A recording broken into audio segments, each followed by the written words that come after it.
trim and sink you're installing, determine where the valve should be positioned on the wall.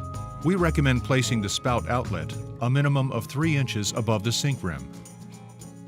Place the 2x4 or cross member between the studs. Make sure it's level and positioned for your wall thickness. For wall thicknesses 1/2 inch to 1.5 inches, the front of the cross member should be 2 inches back from the front side of the vertical stud. For wall thicknesses greater than 1.5 inches, the cross member should be 3.5 inches back from the planned front of the finished wall surface. Secure the cross member. Find the midpoint for the faucet outlet. Then measure 2 inches above the bottom of the cross member. This is where the center screw should be inserted.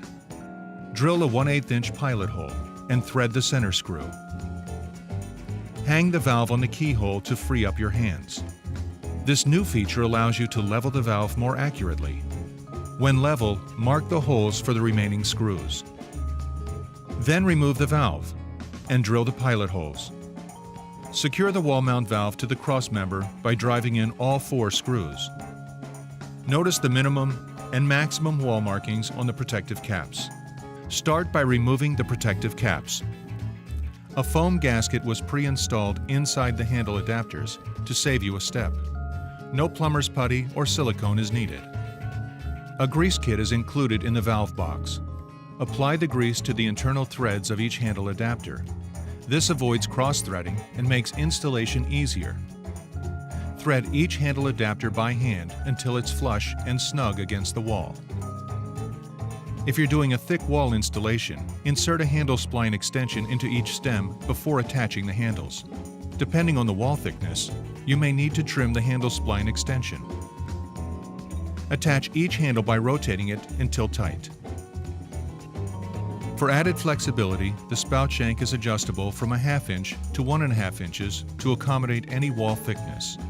Loosen the set screw and adjust the shank for the wall thickness. The set screw hole should be flush with the front of the finished wall. Tighten the set screw until it's secure. Apply the gasket to the spout. The slot should point downward. Slide the spout onto the shank and tighten close to the wall. Thread the set screw, then finish tightening the spout so it's flush to the wall. Secure the spout in place by driving the set screw into the shank.